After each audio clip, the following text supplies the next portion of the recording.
C'est une histoire marrante. En fait, ça peut arriver comme ça, c'est marginal par rapport à ton activité traditionnelle. Voilà, en gros, l'anecdote, Beugnin, petit bourg au-dessus de Nyon, dans le canton de Vaud, un médecin a œuvré à Beugnin pendant très très longtemps, c'était un peu le médecin du bled. Il a 80, il a décidé de prendre sa retraite, et puis il offre en somme à ses clients ou patients, selon les métiers, une sorte de dimanche après-midi festif, avec musique un peu, avec exposition d'aquarelle, car il dessine aussi. Et puis il a demandé peut-être qu'il y ait une petite participation de type théâtral, littéraire, plus littéraire que théâtral d'ailleurs.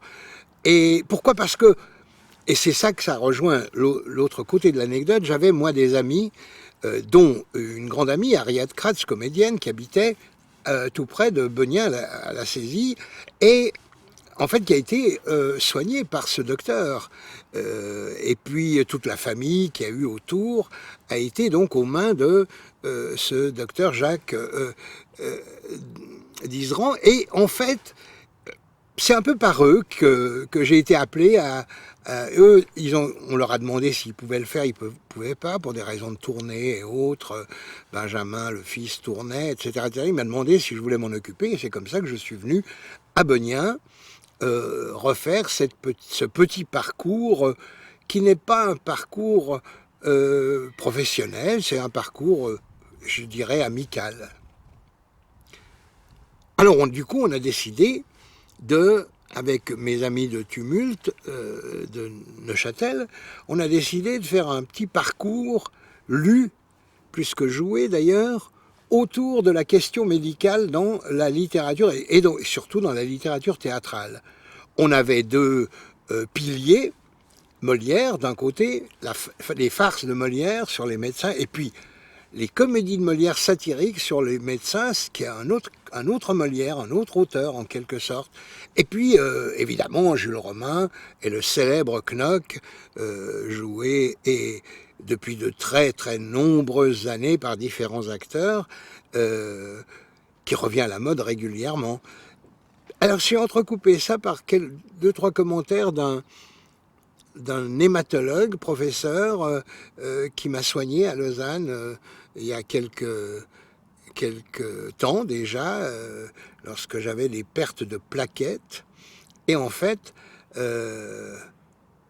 il a sorti 2 livres avec des allusions aux problèmes médicaux. J'ai aussi pimenté ça de certains de ses textes.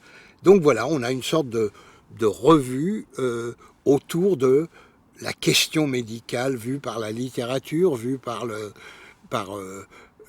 théâtre, mais sans que ce soit vraiment du théâtre. On veut conserver le caractère, je dirais, ordonnanciel. Hein. En fait, je vais déjà dévoiler un peu la digression du début. C'est que, en fait, un auteur de théâtre, c'est un médecin qui dicte une ordonnance, ça s'appelle une pièce, et nous sommes des pharmaciens, tous les gens de théâtre, qui avons à livrer finalement la potion.